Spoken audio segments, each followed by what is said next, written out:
একদা উম্মে আইমান কোন এক দরকারে হযরত ফাতেমা রাদিয়াল্লাহু তাআলা আনহার বাড়িতে যান। ফাতেমা রাদিয়াল্লাহু তাআলা আনহার দরজার মধ্যে গিয়ে উম্মে আইমান ডাকতে থাকেন, কিন্তু ভিতর থেকে কেউ কোনো কথা বলছে না। উম্মে আইমান আবার দরজায় নক করলেন, কিন্তু ভিতর থেকে কেউ দরজা খুলছে না। তারপর উম্মে আইমান দরজার ফাঁক দিয়ে ঘরের ভিতরে তাকাতেই দেখলেন হযরত ফাতেমা রাদিয়াল্লাহু তাআলা আনহা রুটির জাঁতা পিষতে পিষতে ঘুমিয়ে পড়েছেন এবং তার চৌকির মধ্যে একজন মহিলা বসে তাসবিহ পাঠ করছে এবং আরেকজন মহিলা হযরত হাসান এবং হুসাইন রাদিয়াল্লাহু তাআলা আনহুকে দোলনার মধ্যে দুধ খাওয়াচ্ছে। এই দৃশ্য দেখার পর উম্মে আইমান মা ফাতেমার বাড়ি থেকে চলে নবীজির দরবারে এসে প্রবেশ করেন। নবীজিকে সালাম দিয়ে উম্মে আইমান নবীকে বলেন, ইয়া রাসূলুল্লাহ, আমি কোন এক দরকারে ফাতেমার বাড়িতে গিয়েছিলাম, তার ঘরের মধ্যে আমি এমন দৃশ্য দেখতে পেলাম। তারপর নবীজি উম্মে আইমানকে বলেন, আমার মেয়ে ফাতেমা রুটির জাতা পিষতে পিষতে ক্লান্ত শরীর নিয়ে ঘুমিয়ে পড়েন, কিন্তু তখনও তার তাসবিহ পাঠ করা বাকি ছিল। তাই আমার আল্লাহ রাব্বুল আলামিন হযরত ফাতেমা রাদিয়াল্লাহু তাআলা আনহার ঘরে দুইজন ফেরেশতা পাঠিয়ে দেন। একজন ফেরেশতা ফাতেমার অসমাপ্ত তাসবিহ পাঠগুলো করছে এবং আরেকজন ফেরেশতা হযরত হাসান এবং হুসাইন রাদিয়াল্লাহু তাআলা আনহুকে দোলনার মধ্যে ঘুম পাড়াচ্ছে। তুমি যে দুজন মহিলাকে দেখছো তারা কোনো মহিলা নন, তারা আল্লাহ রাব্বুল আলামিনের পাঠানো ফেরেশতা। তখন উম্মে আইমান এই কথা শুনে আল্লাহু আকবার বলে নবীজির দরবার থেকে বের হয়ে পড়েন। তার কিছুদিন পর বিশ্বনবী হযরত ফাতেমা রাদিয়াল্লাহু তাআলা আনহার বাড়িতে গেলেন ফাতেমাকে দেখার জন্য।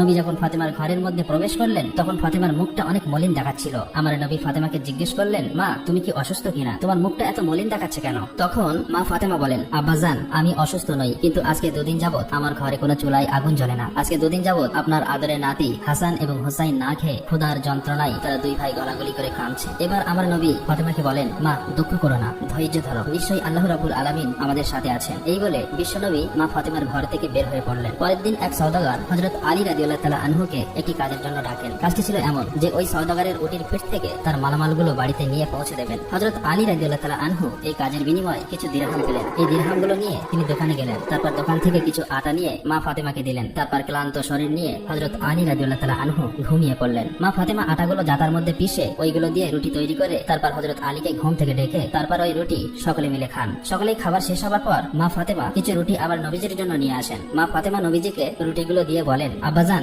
আপনি এই রুটিগুলো খান। আব্বা গো, আজকে 2 দিন পর আমাদের ভাগ্যে কিছু রুটি জুটেছে। আমার নবীজি 3 দিন উপবাস থাকার পর রুটিগুলো খেলেন। তারপর মা ফাতেমাকে বললেন, মা আজকে 3 দিন পর আমি তোমার দেওয়া এই রুটি খেলাম। একদিন হযরত আলী রাদিয়াল্লাহু তাআলা আনহু ফাতেমাকে ডেকে বললেন, ও ফাতেমা, শুনেছি নবীজির কাছে কিছু বন্দী এসেছে। তুমি তো সারাদিন অনেক কষ্ট করে জাতাতে রুটি পিষতে পিষতে হাতে কর ফেলে দিয়েছো। তোমার আব্বাজানকে বলো না আমাদের জন্য একটা দাসীর ব্যবস্থা করে দিতে। তখন ফাতেমা হযরত আলীর কথা মতো নবীজির দরবারে যাওয়ার জন্য রওনা হলেন। কিন্তু ফাতেমা এতটাই লাজুক ছিলেন যে তিনি বিশ্ব নবীর কাছে এই কথাটা বলতে পারলেন না। তাই দরবারের মধ্যে না ঢুকে বাইরে থেকে আবার হযরত ফাতেমা বাড়িতে চলে আসেন। তখন হযরত আলী রাদিয়াল্লাহু তাআলা আনহু ফাতেমাকে দেখেই বুঝতে পেরেছেন যে ফাতেমা তার লজ্জার কারণে বিশ্ব নবীর কাছে এই কথা বলতে পারেনি। তখন হযরত আলী বলেন, ফাতেমা চলো আমরা দুজন গিয়ে নবীজির কাছে একজন দাসীর কথা বলি। এই বলে তারা দুজন নবীজির দরবারের উদ্দেশ্যে রওনা দিলেন। ফাতেমা রাদিয়াল্লাহু তাআলা আনহা এবং হযরত আলী রাদিয়াল্লাহু তাআলা আনহু নবীজির দরবারে এসে নবীকে একজন দাসীর কথা বললেন। তখন নবীজি এই প্রস্তাবে অসম্মতি জ্ঞাপন করলেন। অতঃপর হযরত আলী রাদিয়াল্লাহু তাআলা আনহু এবং হযরত ফাতেমা রাদিয়াল্লাহু তাআলা আনহা আদবের সাথে নবীজির দরবার থেকে বের হয়ে বাড়িতে চলে আসেন। তার পরের দিন নবীজি ফাতেমার বাড়িতে আসলেন। তারপর ফাতেমার কাছে গিয়ে নবী বললেন, মা আমি তোমাদেরকে কিছু তাসবিহ পাঠ করার জন্য দিয়ে যাচ্ছি। এই তাসবিহগুলো তোমরা যদি নিয়মিত পাঠ করো তাহলে আল্লাহ রাব্বুল আলামিন তোমাদের ঘরের মধ্যে রহমত এবং বরকত সবসময় দিতে থাকবে। তারপর ফাতেমা রাদিয়াল্লাহু তাআলা আনহা অতি আগ্রহের সাথে বিশ্ব নবীর কাছ থেকে তাসবিহগুলো পাঠ করা শিখে নেন। তার কিছুদিন পর হযরত আলী রাদিয়াল্লাহু তাআলা আনহু সাহাবীদের দরবারে গিয়ে বললেন, আমি আল্লাহর কসম খেয়ে বলছি বিশ্ব নবীর দেওয়া তাসবিহগুলো যেদিন থেকে আমরা পাঠ করতে শুরু করলাম সেদিন থেকে আমাদের ঘরে সকল অভাব দূর হয়ে গিয়েছে এবং আমাদের সমস্ত কষ্ট এবং দুঃখগুলো লাঘব হয়ে গিয়েছে। একদা বিশ্বনবী 2 দিনের ক্ষুধা পেটে লইয়া মা ফাতেমার বাড়িতে যান। মা ফাতেমার ঘরেও সেদিন কোনো খাবার ছিল না, কিন্তু বিশ্বনবীকে দেখে মা ফাতেমা বুঝতে পারলেন যে তার আব্বাজান অনেক ক্ষুধার্ত অবস্থায় আছেন। নবীজি ফাতেমার ঘরেই এসে বুঝতে পেরেছেন যে ফাতেমার ঘরে কোনো খাবার নেই। তখন বিশ্বনবী মুস্কি হেসে ফাতেমাকে বললেন, ও ফাতেমা আমি এদিক দিয়ে যাচ্ছিলাম, ভাবলাম তোমাকে একবার দেখে যাই। এই বলে নবীজি ফাতেমার ঘর থেকে বের হয়ে গেলেন। কিন্তু মা ফাতেমা ঠিকই বুঝতে পেরেছিলেন নবীজি ক্ষুধার্ত অবস্থায় তার ঘরে এসেছিলেন। তখন ফাতেমা কন্দনরত অবস্থায় নামাজে বসে যান। 2 রাকাত নামাজ পড়ার পর আল্লাহ রাব্বুল আলামিনের কাছে মোনাজাত করে বলেন, হে রাব্বুল আলামিন, আপনি আমাকে যত পারেন কষ্ট দেন, কিন্তু আমার বাবাকে কোনো কষ্ট দিও না আল্লাহ। মা ফাতেমা যখন মোনাজাত শেষ করলেন তখন তিনি লক্ষ্য করতে পারলেন তার ঘরের মধ্যে কে যেন এসে খাবার দিয়ে গিয়েছে। ফাতেমা এতগুলো খাবার দেখে অনেক খুশি হলেন এবং নবীজিকে ডেকে নিয়ে আসলেন। নবীজি ঘরে এসে জিজ্ঞেস করলেন, মা এই খাবার কে দিয়েছে? তখন ফাতেমা বলেন, আব্বাজান হযরত ঈসা আলাইহিস সালামের মা হযরত মরিয়ম আলাইহিস সালাম আল্লাহ যেখান থেকে খাবার পাঠাতেন আমার জন্য সেখান থেকে পাঠিয়েছেন। তখন আমার নবী বুঝতে পেরেছেন আল্লাহ রাব্বুল আলামিন ফাতেমার জন্য জান্নাতে খাবার পাঠিয়েছেন। তখন আমার নবীজি হযরত ফাতেমা রাদিয়াল্লাহু তাআলা আনহা এবং হযরত আলী রাদিয়াল্লাহু তাআলা আনহু, হাসান হুসাইন সবাই মিলে পেট ভরে খাবার খেলেন। এত সুস্বাদু খাবার খেয়ে মা ফাতেমা রাদিয়াল্লাহু তাআলা আনহা আল্লাহ রাব্বুল আলামিনের দরবারে শুকরিয়া আদায় করলেন। ফাতেমা লক্ষ্য করলেন তাদের সবার খাবার খাবার শেষেও অনেক খাবার অবশিষ্ট রয়ে গিয়েছে। তখন ফাতেমা পাড়া প্রতিবেশীকে ডেকে সমস্ত খাবারগুলো তাদের সবাইকে দিয়ে দিলেন। পাড়া প্রতিবেশীরা এত সুস্বাদু খাবার খেয়ে মা ফাতেমার প্রশংসা করতে লাগলেন। একদা হযরত আবু বকর রাদিয়াল্লাহু তাআলা আনহু এবং হযরত ওমর রাদিয়াল্লাহু তাআলা আনহু 3 দিন ধরে কোথাও নবীজিকে খুঁজে পাচ্ছিল না। অবশেষে হযরত আবু বকর রাদিয়াল্লাহু তাআলা আনহু এবং হযরত ওমর মুনাফিকদের কাছে গেলেন। মুনাফিকদের কাছে গিয়ে হযরত ওমর তলোয়ার তাক করে বললেন, হে মুনাফিকের বাচ্চারা, আমার নবীকে কোথাও খুঁজে পাওয়া যাচ্ছে না, তোরা বল আমার নবীজি কোথায় আছে,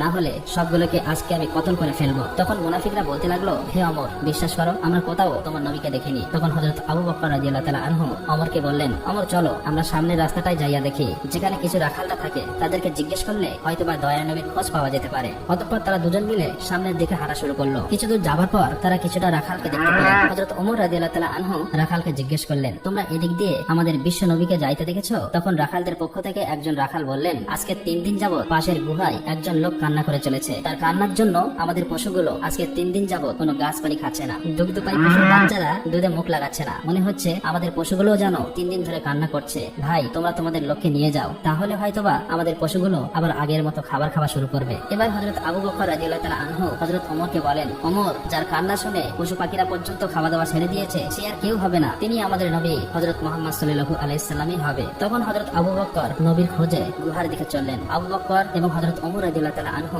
গুহার মধ্যে গিয়ে দেখলেন আমাদের নবী সেজদায় পড়ে উম্মতি উম্মতি বলে কান্না করছে। এবার হযরত ওমর রাদিয়াল্লাহু তাআলা আনহু নবীকে উদ্দেশ্য করে বললেন, ইয়া রাসূলুল্লাহ, আমরা আজকে 3 দিন যাবত আপনাকে খুঁজতে খুঁজতে হয়রান হয়ে গিয়েছি। নবী গো, আপনি এখানে উম্মতের জন্য কান্না করছেন, আমরা তো আপনার খোঁজে পাগল হয়ে গিয়েছি। ইয়া রাসূলুল্লাহ, আপনি উঠুন, আমরা আপনাকে নিতে এসেছি। কিন্তু নবী সেজদা থেকে মাথা ওঠান না। তারপর হযরত আবু বকর রাদিয়াল্লাহু তাআলা আনহু বিশ্ব নবীকে বললেন, ইয়া রাসূলুল্লাহ, আপনি উম্মতের জন্য এত কান্না করতেছেন, হুজুর আপনি মাথা ওঠান। আমি আবু বকর তামাম জিন্দেগীর ইবাদতগুলো আপনার উম্মতের জন্য বক্সে দিলাম, তারপরেও আমার নবী মাথা ওঠান না। তারপর হযরত আবু বকর এবং হযরত ওমর রাদিয়াল্লাহু তাআলা আনহু বাড়ির দিকে আসলেন। পথে হযরত আলী রাদিয়াল্লাহু তাআলা আনহুর সাথে সাক্ষাৎ হয়। তারপর হযরত আলীকে আবু বকর ও হযরত ওমর বিস্তারিত সবকিছু বলেন। তারপর হযরত আলী বাড়িতে গিয়ে মা ফাতেমা এবং হাসান হোসাইনকে নিয়ে নবীজির গুহার মধ্যে চলে আসেন। এবার হযরত ফাতেমা আমার নবীকে লক্ষ্য করে বললেন, আব্বাজান, আপনি কেমনে পারলেন আজকে 3 দিন যাবত আমাদেরকে ভুলে থাকতে? আমরা আপনাকে সমস্ত জায়গায় খুঁজে খুঁজে হয়রান হয়ে গিয়েছি। আপনার নাতি হাসান এবং হোসাইন কান্না করছে। আব্বাজান, আপনি উঠুন, আমরা আপনাকে নিতে এসেছি। তারপরেও